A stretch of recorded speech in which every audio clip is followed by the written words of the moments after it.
जीवन अनमोल छ बताउँछ नि फूलले हेर जीवन अनमोल छ बताउँछ नि फूलले अन्धकार बनाउँछ जीवन सानो सानो भूलले गल्ती गर्छ मान्छे कदम कदममा कस्तो विडम्बना यो जिन्दगानी यो जिन्दगानी यो जिन्दगानी यो जिन्दगानीमा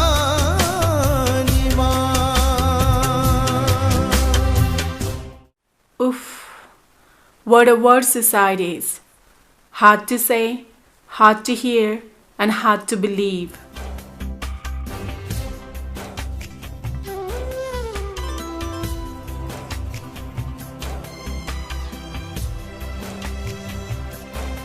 As suicide has become a complex public health problem, a search has to be made for its root causes, reasons, and preventive measures. A breakthrough has been a must. यहाँको सोचाइमा चाहिँ हामीले चाहिँ के कस्तो चाहिँ तौरबाट अगाडि बढ्यो भने हाम्रो न्यून हुँदै जान्छ होला आत्महत्या। यसलाई न्यूनीकरण कसरी गर्ने कसरी चाहिँ फेरि आत्महत्या गर्नुभन्दा अगाडि मात्रै होइन गरिसकेपछि त्यो जुन सर्भाइभरको जो छ फेरि त्यो जो परिवारहरू छन् जो आत्महत्या गरेर मर्ने त्यसको परिवारलाई फेरि काउन्सिलिङ जरुरी छ। Although share of work is not a question, we have to forward our steps and efforts for this. र आत्महत्या गर्नुभन्दा अगाडि त्यो व्यक्तिले के क्ल्यू दिन्छ र त्यति बेला नै उसलाई चाहिँ हामीले सही किसिमको चाहिँ हामीले परामर्श दिन सक्यो भने त्यो व्यक्ति आत्महत्यामा जानुबाट रोकिएला। Suicide has been a threatening, burning, common problem not only in Nepal but also all over the world. The data from different individuals and research centers show that more than 1 million people commit suicide every year in the world.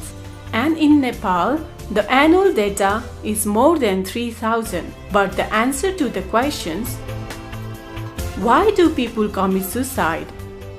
How can we prevent them from committing suicide is a must.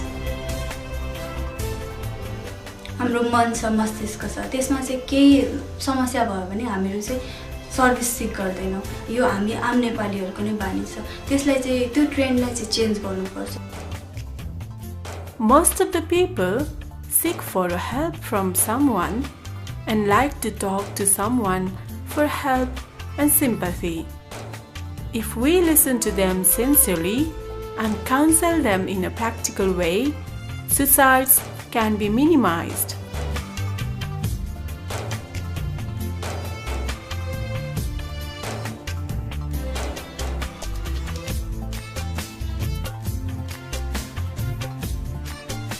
कसैले त्यस्तो खालको आत्महत्याको feeling आयो भन्दैमा जीवनलाई गुमाउनु भन्दा पनि जीवनलाई चाहिँ यो महत्त्वपूर्ण जीवन हो यसलाई चाहिँ मेरो बिरामी भएर आउन सक्छ अथवा मेरो साइकोलोजी कमजोर भएर आउन सक्छ भन्ने विचार गरेर हामीले नजिकको मनोचिकित्सक अथवा कोही यो सम्बन्धी तालिम प्राप्त स्वास्थ्यकर्मीसँग भेटघाट गरेर कुराकानी गरेर चाहिँ आफ्नो समस्या राखेको खण्डमा र यसमा केही काउन्सिलिङहरू गर्न सकेको खण्डमा चाहिँ हामी आत्महत्यालाई रोकथाम गर्न सक्छौँ।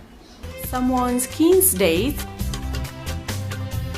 loneliness, mental health, unsuccessful love affairs, drug addiction, failure in exams, frustration, harassment, unsuccessful action, unemployment, and sudden emotions are no doubt the leading causes for suicide.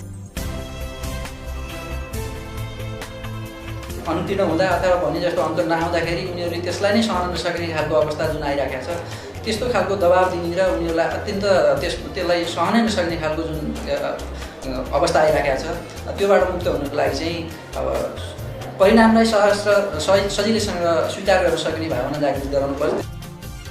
There are two types of suicide cases: complete suicide and attempted suicide. अवेरनेसको हिसाबले चाहिँ हेर्ने हो भनेदेखि मानसिक स्वास्थ्यलाई अहिले पनि stigma छ, लालसासँग जोडिन्छ, भेदभावको कुराहरू छन्। यो सँगसँगै जोडेर आउने अर्को मुख्य कुरा के हो त भन्दाखेरि चाहिँ suicide.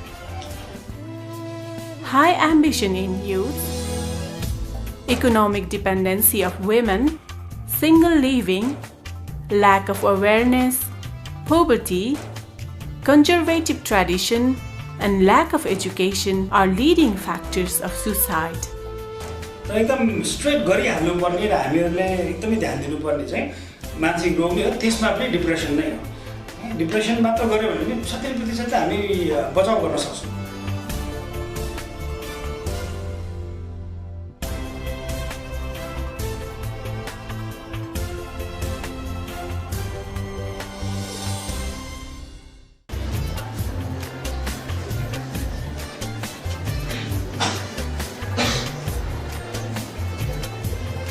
Positive thoughts is one of the most solution, because when one think of committing suicide, then they just let negative feelings come into their mind.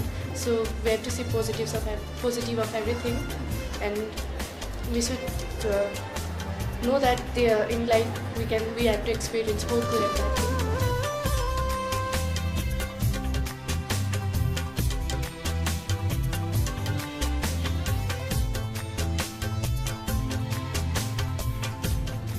भयो भनेर आत्महत्या गर्ने सम्मको काममा जान्छ, त्यो होइन, त्यो गर्न हुँदैन। किनभने एकपटकको असफलताले धेरै ठुलो सफलताको बाटो खोलिदिन्छ।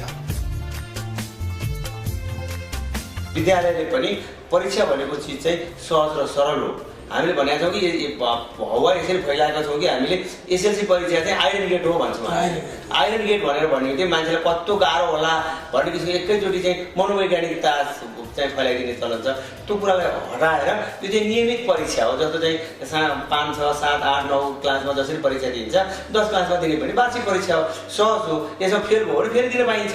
Massive awareness and sensitization programs, services for suicide prevention activities such as advocacy for prevention of suicidal behavior, provision of adequate treatment and follow-up care for people who attempted suicide, early treatment and care for mental disorders, sensitization of family members to create loving and caring environment, hotline services and crisis management, development of policy frameworks for national suicide prevention strategies, policy statements and research outcomes needs to be translated into preventive programs and activities in communities at the local level.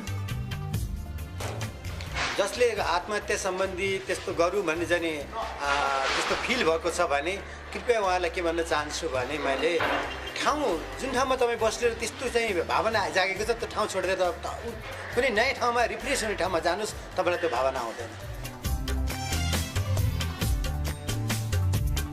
उनीहरूले कुन ठाउँमा चाहिँ हैन महिला हिंसाहरूको विषयमा छ पर्दा महिला हिंसा कसरी घटाउन सकिन्छ, गरिबी कसरी घटाउन सकिन्छ, लागु औषध कसरी घटाउन सकिन्छ, यी कुराहरूमा चाहिँ हामीले सम्बोधन गर्नुपर्छ, कार्यक्रमहरू ल्याउनुपर्छ। 6-7 वर्ष अगाडि पनि हामीका दुईटा केस आएको थियो हैन, जो चाहिँ तपाईलाई थाहा छ होला। दाङमा चाहिँ नि यो द्वन्द्वकै क्रममा भएको, त्यो श्रीमान द्वन्द्वमा बितेपछि ससुरा पनि द्वन्द्वमा बितेको, अनि सासूबाट अलिकति प्रताडना भएपछि नि दुईटा बच्चा लिएर हामफालेको नदीमा हैन, त्यो केसहरू पनि थियो। कुनै पनि कुराको लिमिट हुन्छ, एउटा आशा गर्ने हद हुन्छ, चाहे त्यो भौतिक वस्तुको होस्, इलास्टिक भनौँ, इलास्टिक कन्कने हद हुन्छ, चाहे मान्छेको होस्।